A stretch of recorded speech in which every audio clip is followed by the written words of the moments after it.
Hi, I'm Erin Lundy. And I'm Madeline Walden, and this is Aquarium of the Podcific, a podcast brought to you by Aquarium of the Pacific, Southern California's largest aquarium. Join us as we learn alongside the experts in animal care, conservation, and more.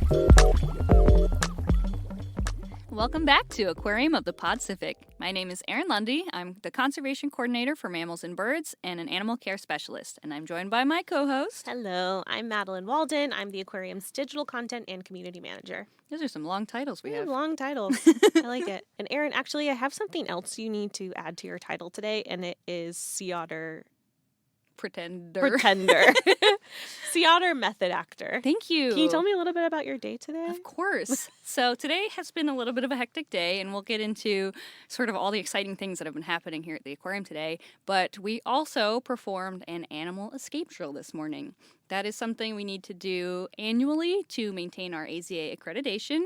We are accredited by the Association of Zoos and Aquariums, which is an agency that makes sure that there are certain standards being upheld, making sure animal welfare is really good, that there's education and conservation, and basically a list of criteria that says, hey, this institution deserves this accreditation. So part of it is that we have to do animal escape drills on an annual basis. And for me, I got to pretend to be the escaped animal today. And as Madeline mentioned, fitting. I was a sea otter method actor. And it was actually a lot of fun. So essentially, I quote unquote escaped from a habitat and was quote unquote seen by one of our staff, who then call and say, hey, this is a drill, but I've just seen a sea otter escape from their habitat. This is where they are. And all of the appropriate staff come to respond. And it's a really cool multi-departmental effort to recapture me, the sea otter. And although it is very unlikely that anything like that would ever happen, it's really important for us to always be prepared for any type of emergency. So having people on site who are trained to respond to that is critical. And it was actually really fun to pretend to be a sea otter. Turns out you can be whatever you want to be when you are the escaped animal. You can run around. There's no rules. You can hiss at your coworkers, which is generally frowned upon. I refrained from biting, thankfully, this time. But you never know about next time. That's different from your day-to-day. Oh, you mean restrained? Yeah, I refrained. I had to sign that paperwork that said I'm not doing that anymore. But it was really fun, and it culminated in me being captured in a net and transported, quote unquote, back to my habitat. So it was a great thing to practice and sort of a really fun team bonding experience. We have people from the education department explaining what exactly is going on to our guests who just see me running around with a marker and hissing at people. I promise I'm normal. This is part of a professional occupation. And then we have people from our security department who would, quote unquote, secure the perimeter and would do that in the case of a real escape. So we practice everything as if it's real, just so that everyone's prepared. Yeah. And it's pretty fun, to be honest. So that was the morning. And the other thing that's been going on today, which is equally exciting, if not more exciting, to be honest, is that today we launched the aquarium's 25th anniversary event. That's true. So today we had our press event. It's been a long day. It's been a very fun day, though. We had our press event this morning, our podcast record now, and then this evening we have our VIP kickoff as well. So we're kicking off our 25th anniversary celebration. That includes a reimagined gallery that's opening July 1st. And we're talking, in case you're listening in the future, we were talking about July 1st, 2023. Which gallery is being renovated? So we have reimagined our Southern California gallery, and I'm really excited to see how it's coming together. It's going to be a beautiful new space. I think our guests will really, really like it. That space hasn't been renovated since the aquarium opened either. So that'll be really cool to see what they are doing. And I know our life support department and facilities and really all of the aquarists who are involved in that have been working really hard to put something together. Yeah, and it's cool. I mean, certainly we hear a lot of construction day to day. Sometimes I poke my head in there. I'm like, how's it all looking in there? And it looks rad. Yeah. It's really cool. So if you guys are ever here, or if you're here later this year in 2023, please walk through that space. It's all being totally updated, reimagined. Should have some really innovative exhibits as well, which is cool to see. And I'm really happy that we have that going on. It's going to be awesome. Speaking of a species that doesn't live anywhere near Southern California, today we are going to be talking all about our Magellanic penguins. That's right. Our Magellanic penguin habitat is located on the top floor outside, and it is called our June Keys Penguin Habitat. If you were to visit, you will see all 19 of our beautiful Magellanic penguins that are native to South America but are very comfortable living here in warm weather. Today we are going to have on one of our wonderful aviculturists, Ashley Loper, who is going to tell us all about our Magellanic penguins, some of the shenanigans that are apparently lots of shenanigans of them that are going on there, and a little bit about the soap opera that seems to be happening up at our penguin habitat. So I'm excited. It is a reality TV show up there. In the best way. In the best way. So we're going to welcome on Ashley. Thank you guys so much for joining us. So today we have the pleasure of speaking to Ashley Loper, who is one of our aviculturists here at the aquarium. Hi, Ashley. Welcome. Hi, thank you. What is your job title and what do you do here? Like Erin said, I'm an aviculturist here at the aquarium. So that means I take care of all of the birds. So I'm cross-trained on a little bit of all of them, all of the birds. A little bit of all of them. A little bit of all of them. So I am cross-trained in all of the bird sections.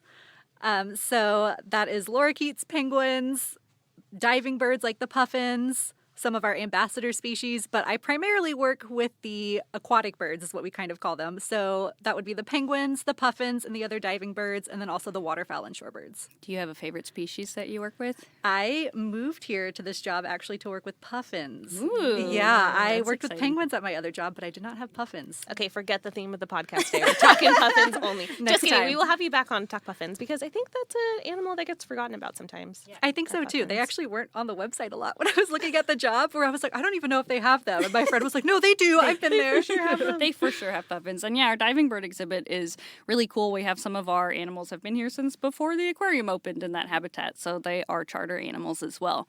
Well, you said that you worked with penguins at your last job. How long have you been working with penguins and why did you get into it? I've been working with penguins about 6 years, Wow. I think, total. And I got into it because I loved birds. I actually went to college knowing I wanted to work with birds. I just didn't know how. And I got my first internship at the Alaska Sea Life Center working with puffins up there in Alaska. And I fell in love with seabirds and aquatic birds. So I ended up kind of shuffling around a couple different jobs, finding exactly where I fit in. And I did education for a little bit before jumping over to penguins once again. And I happened to land at an aquarium that had them, and I learned a lot about them. And I feel like that's a really strong point for me. So I really like working with them. I think something that people often don't realize is that getting into this field, you sort of, work a couple of different internships or different positions to see what's the right fit. And even if you think, hey, this is the species for me, you might not be right. Like I got hired as a mammal person and now I'm mostly a frog person. And I think that's kind of how it goes in sort of the zoo field. It's kind of cool. I hear a lot of people, I love to convert non-bird people into bird people. That's like my hobby. Nobody thinks they're going to love birds. I'm like, let me tell you how fun they are. And I think penguins are sort of a really good transition point because they are a lot like some of our mammal species, even though they are birds. So penguins are pretty great. I used to work a little bit more focused with our penguins and our colony here, and they are wonderful. At the Aquarium of the Pacific, we have Magellanic penguins. Have you ever worked with a different species of penguin? I did. So my background was actually with African penguins, which very is like cool. the cousin of the Magellanic penguins, sort of. They look very similar and they act pretty similar, but there was a couple differences that I got used to when I transitioned over to Magellanic penguins a little bit more here. For one, I was told Magellanics were nicer, which so far I actually agree with. African penguins are pretty spicy. I was holding my breath on that one. I was like, is it true? Oh, yeah. Very nice. No, so far Magellanic penguins are a little bit nicer as far as penguins go. It's good to know. We have good penguins. I think so. So I've been a big fan of working with them. Magellanic penguins also have a migration season, which African penguins did not have. Oh. So that was an interesting difference in Fascinating. behavior. Yeah. I figured that was just kind of across the board that they all had similar seasons Yeah. of life. Yeah, but that was a new no mindset for me migrations. when I got here, and I started hearing people, and I was like, well, it might not be that dramatic. And then I saw the behavior change for migration. It's very distinct staying It's in the water. dramatic. We'll get into that in a Yeah. little bit. They're talking pretty about their seasons. seasonal animals. Yeah. For our penguin colony specifically, how do we have our penguins? Where did they come from, and sort of what's the conservation story behind our penguin colony? That is a good question. So we've got penguins from a couple different places. So some of them came to us from other AZA zoos and aquariums. Some of them were hatched right here at Aquarium of the Pacific. We have a couple of those. And then some of them were wild rescues. So actually in Brazil, there was a mass stranding event a couple years ago, and there was a lot of penguins that washed up and needed rescue. And a few of those were deemed non-releasable. So when that happened, they tried to look for permanent homes for them. And we were able to house a couple of them. So some of our residents here, Robbie, Kate, and Roxy are all rescue penguins from the wild. That's pretty cool. So we don't really know what their history or their background is, but it seems like they're doing pretty well here. They have families here, which is cool. They definitely do. I think they've both been parents, or I think Roxy has had a chick, and Yeah, Roxy's mom to 7, I think, or she's had a lot of babies. wow, I didn't realize it was that many. I knew she had some, but 7. Prolific mama. Well-represented genetics is what we like to say. That's a good way to say it. But that's good. That was wild genetics that we didn't have in the population, and now we do. Yeah. So I'm going to stop right there because I think people are going to hear, wait, penguins in Brazil, and then we have penguins here in Long Beach, California. How are we able to have this species of penguin in a warm habitat? I think people always assume penguins cold, freezing ice blocks running around. That's probably the most common question I get by the exhibit is everybody looks at them and goes, where's the snow and ice? Yeah. Aren't they warm? So that's one of my favorite penguin misconceptions is everybody pictures them all in Antarctica. I think because those are the guys that get the dramatic nature documentary made about them. Everybody wants to show you the ones in snow and ice. In the blizzard, like hunkered down. But there are penguins all over the southern hemisphere. So not just in South America like the Magellanic penguins, but they're in Africa. Like I said, I worked with African penguins. They're in the Galapagos Islands, around Australia and New Zealand. So there are lots of penguin species that actually live in more temperate, warm climates. So Southern California, the climate's not so different from what they would be getting in Brazil. Yeah. That's interesting. Do you know how penguins evolved? What are their sort of closest relatives in the bird world? Oh, I read about this a couple years ago. You could fact check me on it. I think it's loons. Oh, that's I think interesting. you would think it would be the other seabirds, like the, I don't know, gannets and murres and like alcids, but I think it might be loons. That's And interesting. I would have to fact check it. That was a while back I read that. It's They cool. are loons. They're a little loony, so I know, I can see it for sure. That's interesting that seemingly like the puffins and the penguins develop very similar coloration of like that black and white on the belly. But Yeah, and it's fun. Puffins kind of fill that niche in the northern hemisphere, and then you have penguins in the southern hemisphere. But Why do- puffins could also fly, so. yeah, they win in that regard. Yeah, penguins cannot. If anyone was wondering, penguins cannot fly. Confirmed. You heard it here. Why do they develop that coloration? That is actually camouflage, believe it or not. So you don't think of black and white being camouflage and blending in too well. But if you think about their lifestyle, they are swimming a lot out in the ocean as penguins do. And if there's a predator swimming from below and they happen to look up, they're going to see the white belly of the penguin. So that blends in with the light coming in from above. And then if there's a predator like flying over them, they're going to see the black back, which is going to blend in a little bit more to the water. So that's a type of camouflage called counter shading. Speaking of their predators, what are predators to the Magellanic penguin? So there are some seals and sea lions that will predate on them. And then on land, they have some of the bigger like birds of prey and seabirds like skuas, which is a crazy kind of seabird, but they will go after them as well, especially for the chicks. And then I read recently pumas actually are a really big problem for Magellanic penguins, which you don't think about. Wow. Yeah. Okay. So they do have some predators. I did not. Pumas and appreciate that. penguins. I was surprised by that one too. A shocking tale. I think that something people don't always realize is that penguins, at least Magellanic penguins, are incredibly terrestrial for a large portion of the year. And so people don't really think about that, right? Like they are nesting on land. Yeah, and for those nests, they will sit there in that spot and try to defend them. So sometimes, that makes them a little bit more vulnerable. So, I don't know. There's some penguins I might bet against when it comes to fighting a puma. They can be I've pretty seen Admiral scrappy. Fancy Pants. They can, yeah. Puma. You'd be surprised. Yep. I think he tough. could hold his own. So now that we've talked a little bit, we do have a penguin named Admiral Fancy Yes. Pants. That might be the best name of the I penguins. think it's one of the best names ever. But they all do have pretty individualistic personalities, right? They each have their own likes and dislikes. You wouldn't think so, but they definitely all have very individual personalities. And it can come down to as specific as food preferences. So there are some that might eat only a certain type of fish. And not only that, but some of them you have to hold that fish a very particular way or they will not take it from you. So they are definitely quirky little animals. Eat it at 72 degrees. Exactly. Needs to be held at Gotta a take You your have to be held at a 45 45-degree angle. Yeah, exactly. I have a feeling I know which penguin you're referring to. I believe you do. Who So also has an interesting name, right? the pickiest penguin, ironically, is named Whatever, but she does not eat whatever. She eats one type of fish, and you have to hold it very specifically. Okay, we need to talk about Whatever's naming story. Do you know her naming I story? don't know her naming story. Oh, Madeline. Oh, knows I know. it. Wow, Yeah, how do good. you know? Teach Hello, me. I'm the expert. I have to shout out to our past TikTok lives. I've been able to learn a lot about our animals. But Whatever was named, she came from a different another AZA accredited facility, and they had so many chicks that year that they literally said, just name her whatever. And they took that very literally. I always wondered if that's whatever. what happened. Like, yeah. I imagined that scenario, and I just never had it confirmed. And she's currently our oldest penguin? Yeah, she is our oldest penguin. Yeah. I think she's 22, going on 23 very soon. I think by the end of the month or in early June. How long do they live typically? So out in the wild, like 15 years would be average or getting up there in age. In zoos and aquariums, I have worked with penguins as old as 37, and I believe there's some in their 40s. Wow. So I think that impressive. speaks, very highly to the care that they get here. Sure. What types of symptoms of being geriatric will they develop? It's a lot like things people will develop. And if you have aging pets, it's very similar. So you'll start to see cataracts sometimes as they age. Also, arthritis is a big one that we watch for. So you'll start to notice them not moving around as easily or being a little bit more stiff. Penguin arthritis. I actually worked with a penguin that got acupuncture for arthritis. Isn't that crazy? And I was not necessarily a believer, but I saw a difference. Did you see a in difference? this penguin. Yeah. Whoa, that's so cool. Right? So, That's so cool.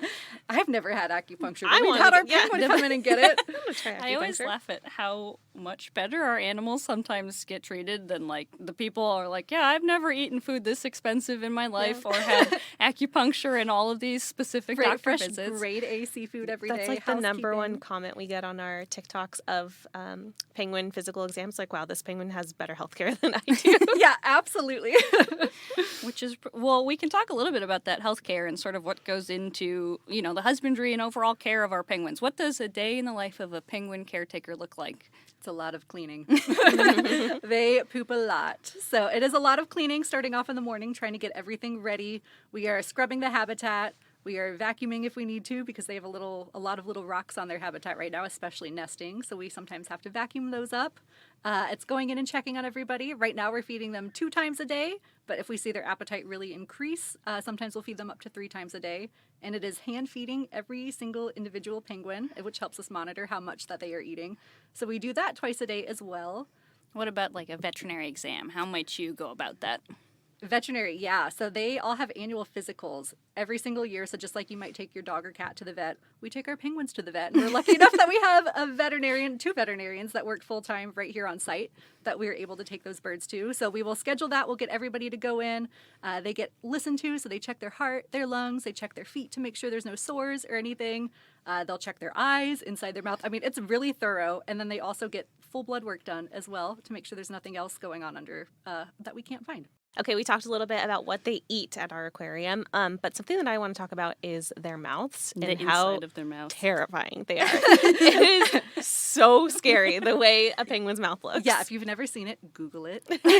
Right now. Right now. We'll definitely attach a video in the show notes too, so you can Yes, check it it is out. pretty crazy. So they actually have these fleshy little, I'm going to call them spikes. I feel like that's the most accurate They're mind spiky. picture. Yeah. Spiky. The fancy Terrifying. name for them is it's papillae. Okay. But they are texturized on the roof of their mouth and also their tongue, so kind of spikes above and below. But it's because they're eating fish, and fish are very, very slippery. If you've ever tried fishing or holding fish, you know that. I drop them more than I like to admit. And those are frozen fish. Right, those are not even live wiggling fish.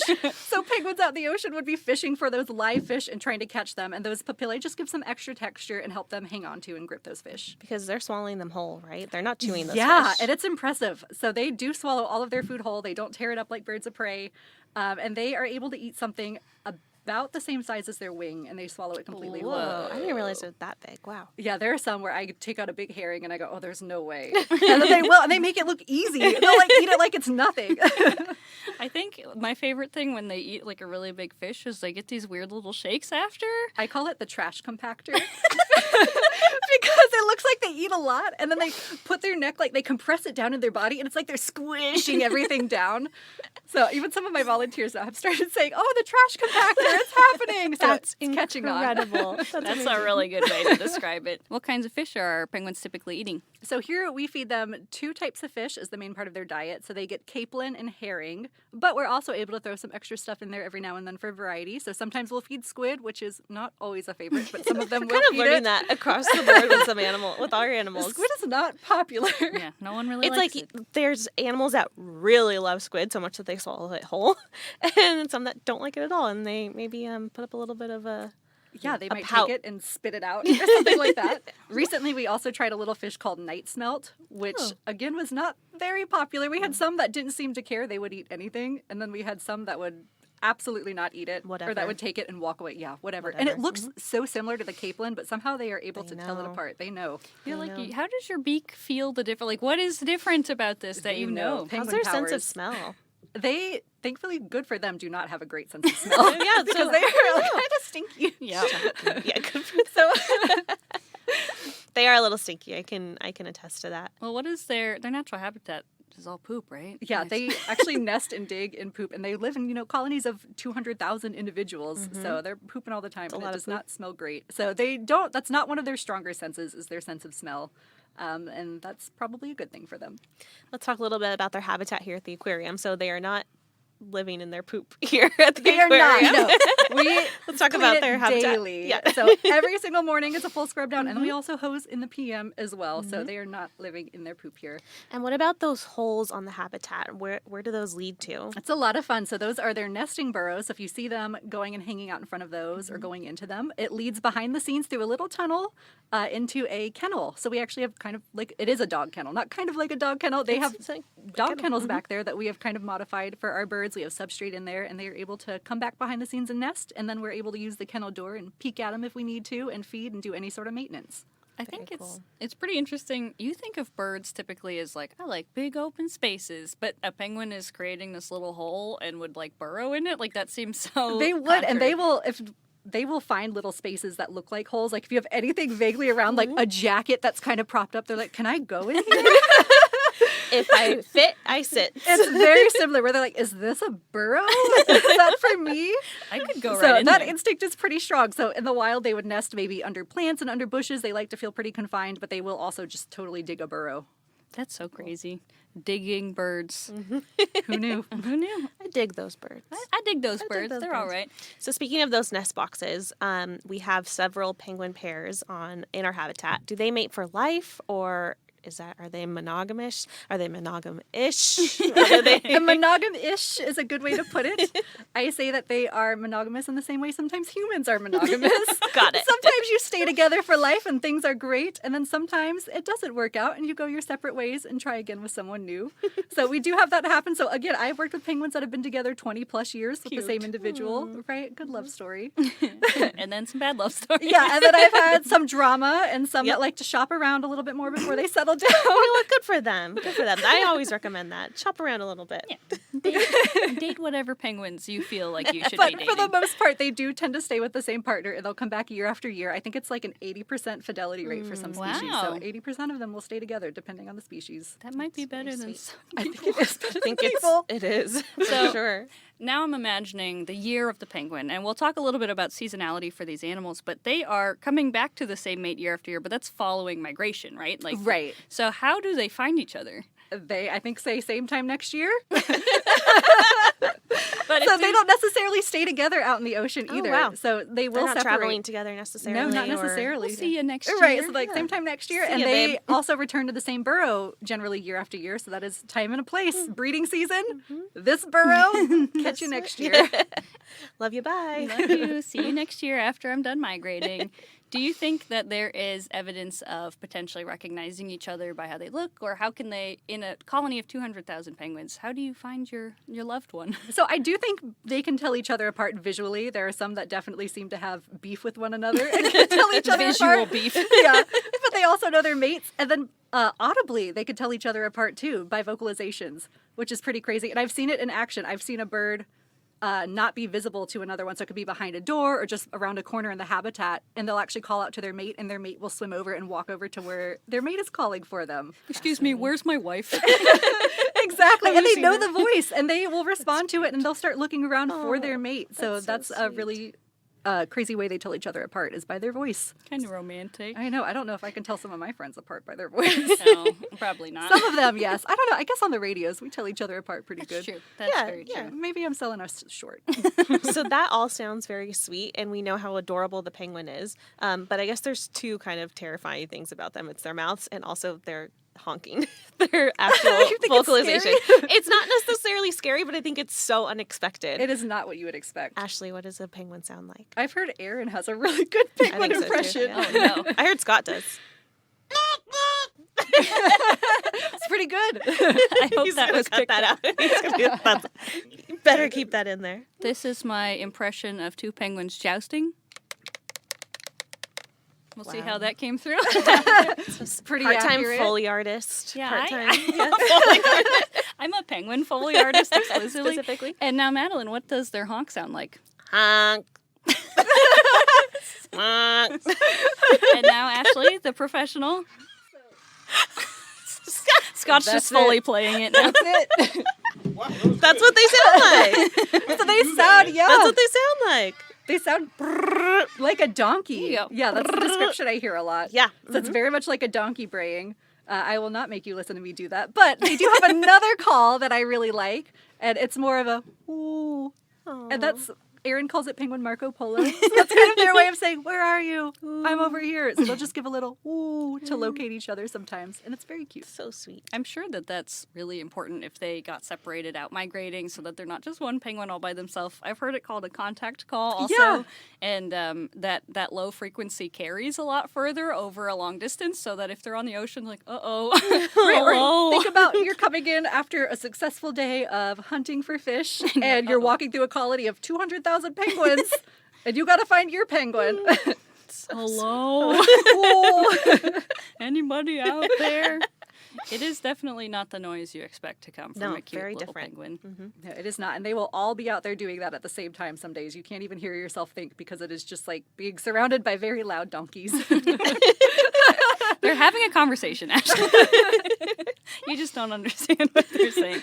Can you tell them apart by their vocalizations? I like to pretend that I can. I'm not great at it sometimes, but sometimes we'll be around the corner and we'll hear them and we're like, oh, I bet that's this one, or something like that. And sometimes we get it. Sometimes we're pretty good, but not all the time. I'm not as good as a penguin is about telling other penguins. Well, we have help telling them apart, right? We have each of our penguins is wearing a cute little bracelet on their flipper called their bead band. And can you tell us a little bit about why that might be? Yeah, it is stylish and functional. So that is the way we tell them apart. So everybody's got their own unique color combination on there. And we actually have ladies banded on the left and the males banded on the right-hand side. And that's one of the ways to ID them. So they do look very similar. I don't know if you've noticed, but they are all black and white. So it can be pretty tricky to tell them apart. So those little bead bands are very helpful, especially when you're learning the penguins. But then if you are in there every single day and you're seeing them, I really don't even use the bands that much anymore because you'll start to notice very distinct facial features that they have. Like some of them have more white cheeks than other ones. There are some that have very like reddish colored eyes compared to the others and stuff like that. So you start to rely on that. Another cool thing is they all have their own unique speckle pattern on their belly. So that's kind of like the penguin version of a fingerprint, and it stays the same year after year, even when they shed their feathers. So you can tell them apart without using the bands if you really sit there and study them Which you have, I'm guessing. all the time. Who is the prettiest penguin? Answer right now, go. You know, I know the Oh, answer. that's really hard. I think Kate is very pretty. She I is. think she has a really pretty penguin face. I would Aaron, agree with that. who's Kate who's your is the vote? prettiest penguin. Really? I thought it was Paddles Paddles. is the cutest penguin. Oh, These are different. very You're right, they are right. different. Paddles is Yeah. very cute, but Kate is pretty. That's pretty interesting to think that we can tell them apart by sort of their facial features if you get familiar enough. And I imagine it's like having 100 of the same dog species or dog breed, right? right. You can tell them apart because it makes sense to you. That one's slightly browner than the other. Yeah, or this one where I'm like, well, her beak is slightly smaller and her head looks tiny compared to her body. Or some of them have like stubby legs. Well, sometimes we don't have those bead bands on, right? Because they are very seasonal animals. And you mentioned molting. And during that molt, we take off their bead bands. Why is that? So molting is playing on expert mode when it comes to telling them apart because it gets very difficult. But when they molt, it's a very dramatic process. So they actually lose most of their feathers all at the same time within the span of about 2 weeks. So it's called a catastrophic molt. And it looks very catastrophic when it's happening because they are just sloughing feathers. It looks like a penguin pillow fight out there on the Oh, penguin boy. exhibit all the time. We've got a bunch of featherless penguins walking around. It's very ridiculous. But before that goes on, they tend to bulk up and build up a lot of body fat. So that bracelet could get a little bit too tight if we leave it on there. So we will take it off just to make that process a little bit more comfortable, because it doesn't look like a comfortable process already. So between the bulking and the shedding feathers, we just want to take that bracelet off and give them time to go ahead and shed and get that process over with. Yeah, it's a rough season for them. It looks pretty miserable. We have to put a sign out every single year too, kind of explaining why they look like that. Like, because this is they normal. don't look- they Right, don't everybody look thinks great. they're sick because they're just sitting there with no Exactly. feathers, like looking miserable. The name catastrophic molt definitely. It's a It is. catastrophe. It is a catastrophe. We just But have it's plucked natural and it chickens. happens to them every single year. It is natural. I love that penguins have normal plumage that's in their winter and migration, and then breeding plumage, which is just a very slight didn't change know that. to their face. You haven't noticed? It is pretty cool. So when they first molt, they actually will keep little tiny feathers on their face.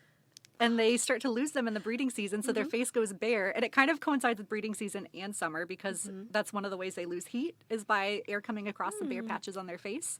So it freshens up. They look a little bit more fresh and have their makeup on, I guess. Also, So you'll start to see that change, yeah. I've heard that they are prone to specific penguin fleas and ticks that can cause anemia, and so having a little like rosy blush means that you probably don't have as many parasites as another penguin. So you're a healthier mate option for breeding Wow, season. that's so attractive. Wow. Fascinating. You have fewer ticks than your friends. You're the one for me. It is a cute little blush that they get, though. That's adorable. Breeding plumage, plumage. just less feathers. Slightly less feathers. I thought it on would be your the face. opposite. It's almost like they had like their eyelashes done and like. No, we'll save that for the puffins. They kind of do that one. Oh boy, we are going to talk Yeah, we're about gonna have to puffin we'll have to plumage. do puffins next season for sure. We definitely will. Well, something that the guests who might come to the aquarium might see with our penguin habitat is that we've recently remodeled. And if you haven't been here since last year, and our penguins were for a little bit behind the scenes due to avian influenza, but they are now back on the habitat with a newly remodeled habitat. So what did we do? What did we change? We changed a couple things out there, but the really big one is we added a lot of river rock substrate.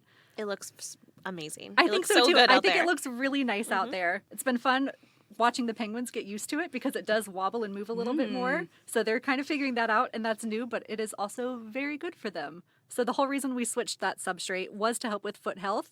By having their feet be in different positions, those rocks move, so it's never that they're going to be sitting in the same spot with their feet in exactly the same position because you can start to have sores develop as that happens. It's also good for building muscle and stuff like that too, and keeping them a little bit more healthy and mobile as they age. Yeah, it looks amazing. I think so too. It's very, very fun out there. It's a little bit more naturalistic looking. I was gonna say, does that kind of mimic their natural habitat? Do they A little bit. typically I live think on it would rocky be like beaches? smaller rocks and maybe a little bit more dirt, not so much that rock stacked on top of rock. But it is really good for them. It also helps with drainage, so we're not having water just sit there and they're standing in puddles. It kind of keeps them elevated a little bit more, which is helpful for their That's foot great. too. So it's just overall a really good welfare change in addition to being good aesthetics for the habitat. Yeah, I think so too. I like seeing changes that benefit the animals. You know, like I like that we think that way and we're like, hey, how can we help the penguins while they're off habitat? Just fix the whole habitat to be more rocks and Yeah, more and that things. is only the changes that you can see. We are also working behind the scenes trying to update some things as well. We're looking at how we could revamp our nesting box setup and stuff like that too.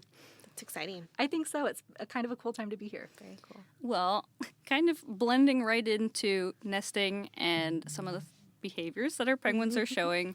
One of our social media questions for you today is that we've heard that there are quite a few shenanigans that happen up in the penguin habitat. So what are your favorite stories and sort of what's the tea? What's going on up there? There are definitely penguin shenanigans. I have all the tea. We very frequently sit in our staff office and we give everybody the lowdown on all the penguin stuff that's happening. It's never a dull moment, It's right? so It exciting. really isn't. So I jokingly call it the young and the nestless. That is my little penguin soap opera out there. It is. So to update you on some of the happenings just this season. This is just this season. oh, This wow. isn't even year after year. This is season 12 of Right. The Young and the Nestless. This season on the young and the nestless. We had a penguin leave her mate for the neighbor. That's exciting. Yeah, so this season we had a bird named Heidi and Anderson, and they were together. And then Heidi left Anderson for the neighbor, Wally. Wally was previously a single young man. So now Wally and Heidi are together, and they still live next door. Oh, Right? that's rough. But Anderson was not left alone. Who's he with? So we had quite the shakeup. So we had another pair that was Patsy and Gats. And Gats was a little bit more interested in people and doing his own thing. And he was late to the game building a nest. He was not interested. So Patsy left him. Oh, It was rough. He didn't seem bothered, but poor Patsy was looking around for any guy, and she went and kind of inserted herself with Anderson. Okay, she was So- like, you have a nest. Yeah, she's like, you have a nest, I guess. You know what you're doing. So she would crawl into the nest, and at first he was kind of mean to her. He would peck at her and stuff like that. Anderson. Yeah, and she would just kind of be like, okay, well, I'm going to be here. And I think this is kind of sad. I think they settled for each other, and they're still together, and he is being a lot nicer to her now. That's But amazing. it was not love at first sight on this one, I think. And then Gats was left to be our single male on Habitat this year because we do not have equal males and females. There is one more male, and it is Gats. He's alone. Do you want to know the twist ending? Is that Anderson, Wally, and Gats are all brothers. Dun, dun, dun. Dun, dun, dun. This actually That's does the sound like... cliffhanger. It really is a full I'm soap telling you, opera. it is Yeah. a soap opera. Yeah. Full on. Wow. Wow. That's amazing. That's This is the tea. amazing. That's the tea. That is a lot of And tea that's for- just this season. That like, is that's just this season. That it's stuff been like that happens a every decade season. They worth. will oust each other from nests. Sometimes they might want their neighbor's nest. Sometimes they leave each other. It is always drama. I don't know if we mentioned it yet. How many penguins do we have? We have 19 penguins out there. So we got one single male. One single male. And it's been Gats this season. Last year it was Wally, as you mentioned. So with Gats this year, what's he been up to without a girlfriend? He is now single and very ready to mingle. He's like, I'm late. Yeah, he Aw. was very late to the game. So he worked very diligently collecting a lot of nesting material. So we give them palm fronds here that we cut off of palm trees, and we sanitize them many, many, many times and then give them to the penguins. And Gats would come and just gather mouthfuls of them and carry them in. And then one day I actually looked at his nest box and there was no palm fronds in there. What happened? Sabotage. Well, Gats was out for a swim. His neighbor stole the palm fronds from him. The neighbor that stole his wife? Thankfully it wasn't. That's too much. Different That's neighbor. too That would be much. too much betrayal. He lost his wife and he got robbed. Oh no. It's a bad season. He had a home invasion. Very dramatic. So if there are two penguins together, one's typically guarding the nest and the other one is sort of out They kind of gathering. take shifts, so they both do take turns, like taking care Oh. of sitting on the egg, taking care of the chick. So usually, yeah, one will be on nest duty and the other will go look for food and take their swim time. Some of them are better mates than others. Some of them, Yeah, don't- Anderson. I wasn't gonna name Need names. couples therapy for sure. Poor Patsy, my goodness. I know she got like 2 breaks this whole nesting season. Where I was like, "Go, Patsy, go swim." Anderson's like, you do all the egg I'm work. just gonna guard. He takes that guarding job very seriously. It's funny to think that they each can be problematic in their own ways, and that different penguins are problematic year to year. When you said that Gats was a little bit more interested in people, do you mean that he's friendly with people, or is it something different? It is a little bit of both. So sometimes it's friendly, but sometimes he gets a little bit too excited and he thinks people are his mates. And that is not something that we want to encourage. So usually that's, okay, we're done interacting right now. Because we do want Gats to know he's a penguin and to eventually find a penguin love. But not Patsy. Patsy betrayed him. Who stole his stuff? I think Matson did. Oh, no. Yeah, Matson had on, man. Come a on. lot of palm fronds in that nest. Too many. So many. All of a sudden. Yeah, no, these are mine. Yeah, worked really hard to get Isn't them. that weird? and, Me and my wife Lily did this. I have no idea what you are talking about. That's hilarious. So when the males typically are gathering the nesting material, or is it sort of equal It opportunity? tends to be the males. Yeah, the males will go out and gather a lot of palm fronds. It's really funny. We usually keep the palm fronds in a white bucket, and all we have to do is carry a white bucket. It could have anything in It's it. I was time. getting one to clean rocks for a little bit. I was putting them in the white bucket, and they would all come up and go, palm fronds? And they'd all just stare at me like, give us palm fronds. This is the bucket. I know That's The it's white one. bucket. It's a white bucket. My girlfriend really wants some more palm fronds. Just give me the Please. fronds. So when they are gathering, do they ever gather like other pieces of furniture to put in, or is it typically just the fronds and sticks and things like that? It's funny you say that. Just this morning, I found a white towel that had been left somewhere a penguin could grab it, and it was in somebody's nest box. That's so funny. So they absolutely will gather other things. So I've seen them grab brushes when I'm out trying to clean and carry those into their burrow as well. Erin has a really good story about something that was taken Yeah. from her. I used to have my ID badge that was right on my keychain, and there was a day that I was out in penguins, and I don't know if I was cleaning or I was, doing an encounter or what, but I just remember Fisher coming up, seeing my keys and my ID badge, and just deciding that my ID badge would be a really wonderful addition what to it's his missing. nest, and he fully pulled it off my keychain and just brought it in. So at one point, point, Fisher said, "I'm Erin Lundy," so He wanted a picture of you inside of the habitat. identity theft is not a joke, Fisher. So it's anything that they can get their grubby little beaks on, I guess. They have gone for my camera strap before too. Like I have like my actual camera strap, or even just like sometimes I'm wearing a jacket or something that has something This would hanging be off. nice. Of They it. try This to is- steal my this is keys good. all the time. Yeah. Shoelaces. I've had them untie my shoes before. They're like, really, this would look good This in my would- house. I think this is it. This is what we're missing. I think Fisher wanted a picture of you in his home. He just very frames sweet. it, and it's He it actually was has a little Aaron covered. shrub. It definitely had poop on it when I got it, so I don't think it was a nice thing. Oh no, Maybe it A was voodoo revenge. doll or I don't know. something. Which is funny. He's one of my favorite penguins, but after that, I don't know. Oh, are we? Are we friends, or is this some sort of weird evil thing that you're doing, Fisher? That is too funny. Well, we do have some other questions from social media. This As is a much- very fun episode. Yeah, I think oh yeah. these penguin shenanigans, there's always so much that we could talk about. And The Young and the Nestless is my new favorite soap opera that I will definitely tune into. If you do want to see The Young and the Nestless, you can come see our penguins at our Magellanic Penguin Habitat. It's on the second floor outside. It's on the third floor outside. And you can usually see most of our penguins out interacting. You can tell them all apart by their Third bead floor. bands. We have 3 floors. The elevator's weird. It has that like half floor. And That's it says true. 2. I think we should say second though. It is on the top floor outside. There. Perfect. Our penguin habitat is on the top floor outside, and if you want to identify all of the major actors and actresses in The Young and the Nestless, we do have a cute little sign that actually has everyone's bead Yeah. colors, and you can tell who's who and who is causing what drama. Best reality TV show of all time. It's pretty great. Sometimes I just sit and watch, and it's a lot. But anyway, some of our other social media questions are, how many species of penguins are there, and what are the biggest and smallest species? That is, for how many species, that's actually kind of a debated topic among the penguin scientists of the world. So there's not always agreement in science on how to classify those, but I go by 18. So I say there's 18 different penguin species say that are out 17. there. Well, Whoa. we can fight. No, just kidding. And that's just some people group certain ones together and like subspecies and stuff like that. So I say that there are 18 species. And the smallest is going to be the little blue penguin or the fairy penguin. That's a cute name for Right. them. And then the largest is the emperor penguin. That's also a cute name for them. How large are the emperor penguins? I Big. think they're like 3 feet, Wow. maybe even larger than that. Maybe like in the 3 to 4 range. And how big are our penguins?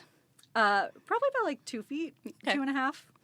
They're big, but not that Some big. are bigger than others. Looking at you, Gats, again. I need to take out the little measuring tape and see, or we could have on the door like little. How tall are they? We need that. We need to make that absolutely. Well, I think it's funny because I believe the tallest penguin and the shortest penguin are a pair. Is that right? Not. Shim is Depends not on the neck length. Yeah. Oh, okay. It does. I think Patsy and whatever are pretty equally matched. Okay. Actually, I think Little. Patsy might be tinier. I think whatever just than whatever. hunches. I think Yeah, so too. She she walks like a little goblin. Yeah, She's like, I'm 23 years old. Leave me alone. But Shim is definitely one of our larger ones. He's very tall. He is tall. Yeah, and Robbie's another one of our really big boys. Robbie's so handsome. He is. He and Kate are a pair. So our 2 most like beautiful Gorgeous. model penguins are a pair. They are really cute together. They're beautiful. So They're that couple. They're that couple. Yeah. everyone wants to be Robbie and Kate. The 2 rescued penguins from Brazil. They found each other here at the aquarium. How And now crazy. they live in LA. Wow, Wow. Hollywood, here they come. Model penguins. They should be on TV. They're pretty great. They really should. I think that's what we're gathering here is that they need a think TV so. show. Honestly. So if you're listening, And you and you produce can make a TV show about penguins. reach out. And if you need help telling them apart, Ashley's really good at that. So it works out. yes. We also have a question. I'm wondering, are penguins friendly or feisty? I think it depends on the penguin. So a little bit of both. They're like cats, so they'll turn around and be like, okay, that's enough. So the answer is it kind of depends. We do have some that are very affectionate towards people, that are very used to being handled, and then we have some that do not like to be handled and prefer a more hands-off approach. It's good to know. Who is the most mischievous penguin? I think it's a toss-up. So the 2 that I feel like I have getting into shenanigans the most are going to be Gats and Wally. And The I think they're boys. mischievous in the way that, like, it feels like having a bunch of, like, toddlers running around sometimes, where if you leave something out, they're going to come over and they're going to touch it and they're going to pick it up. You put a mat down on the floor, they're going to tear it up. And I'm like, can you just stop touching things for, like, 5 seconds? What's Just this? leave it alone. Oh, my goodness. It is like having a bunch of children around, isn't it? It's chaos sometimes, but the cutest kind. It is cute. And they're not extremely mobile. We talked a little bit earlier about doing an animal escape drill. If a penguin were to somehow escape, how would you recapture it? I think we would just try to corral it a little bit and then scoop them on up and put them back. You can carry them. They're usually pretty amenable to being handled. At least most of them are. Yeah, most of them are pretty used to being picked up and carried. So you could just scoop them on up and carry them back. Welcome home. That's awesome. Nice try. Well, they're not fast on land, and that kind of leads us to our next question. Yeah, I think a very interesting question that we get asked a lot is, do they have knees? We get asked that a lot. Yeah, we do. We do, I have actually. been asked that more A times bunch? than you would expect in my time as a penguin keeper. And the answer is yes. Penguins do have knees. If you look at an x-ray, it's kind of weird. It almost looks like they're sitting like squatted because their knees are up in their Yeah. little body. So look up a penguin x-ray. It's pretty crazy, but knees confirmed. Knees confirmed. It makes me wonder how accurate our dinosaur depictions are sometimes. When you look at a penguin that looks like a very long-necked bird squatting, you're like, oh, cool, that's how they're squatting. Oh my goodness. Yeah. If you look at their necks, like the skeleton of their neck too, it is way longer than you expect. And they could really stretch that neck out It's funny to when see. they need to. It's pretty drastic. They're hiding all sorts of little secrets in there. Those little dinosaurs. Full of secrets. How long does it take for, we said we've had some chicks here, how long does it take for that baby penguin to grow fully into an adult? So from when they hatch, usually around 90 days is kind of what I say. So that is growing up, getting past the fluffy phase, losing that baby down and learning to swim. It's about a 90-day process. Okay. How long does it take for a penguin egg to hatch once it's been laid to? Yeah, when so if it's it's going to hatch, peeking out? usually it's in like the 38 to 42 day range Wow. is when we'll see it hatch. Pretty quick.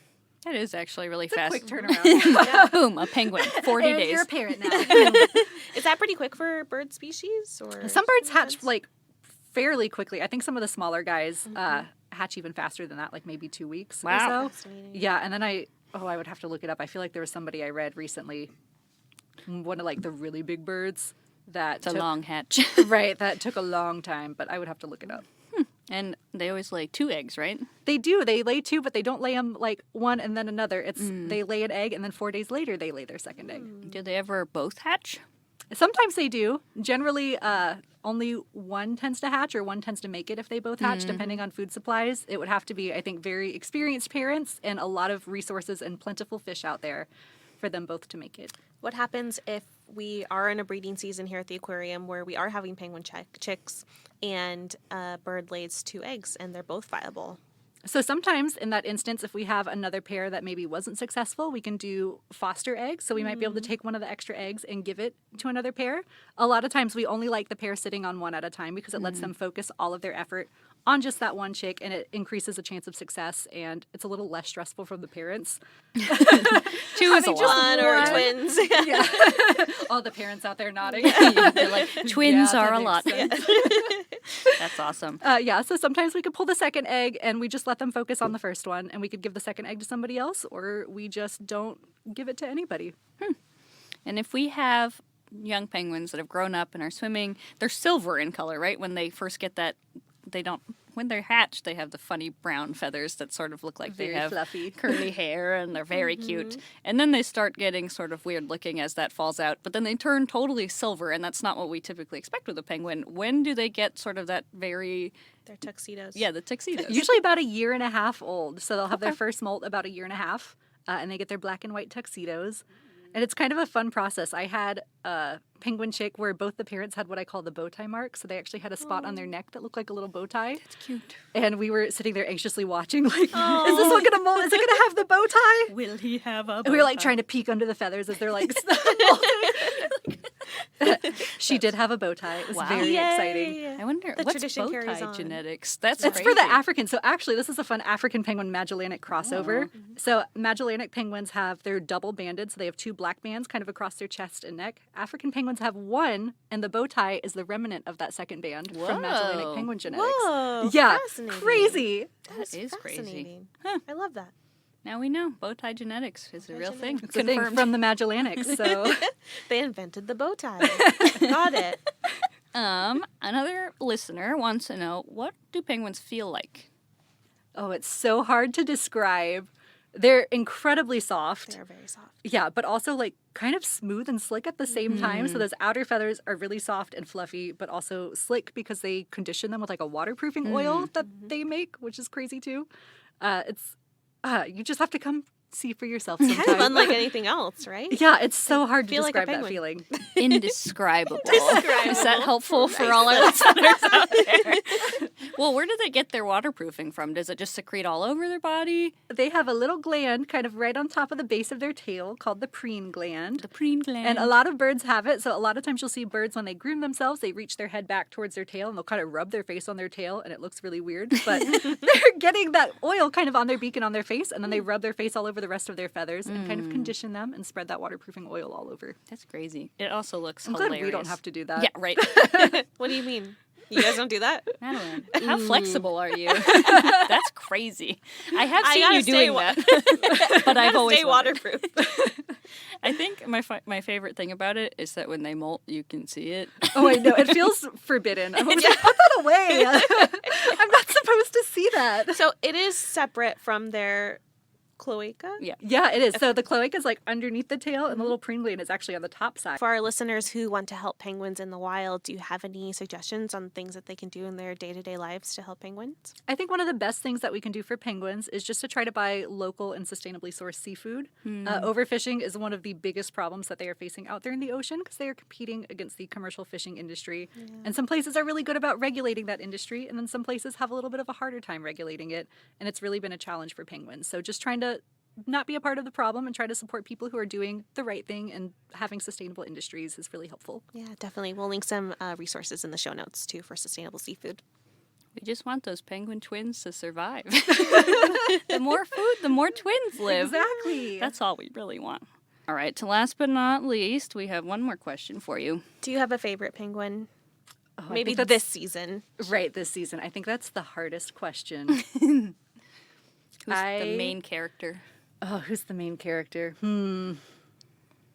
I think I really like Robbie. He's stolen my heart. He's such a sweet, like, well-mannered little gentleman. It's a good choice. He's very polite. He comes up and he waits for you to give him food, and he takes what he wants, and he'll walk away. Some of the other penguins sit there and they'll peck at you if you're not fast enough, or they just eat and steal fish from one another. And Robbie's very polite, and he's just a very cute, good boy. That's a good reason. We'll make Robbie the cover photo for the podcast. We should. He's born to be on the cover. He was. He's very handsome.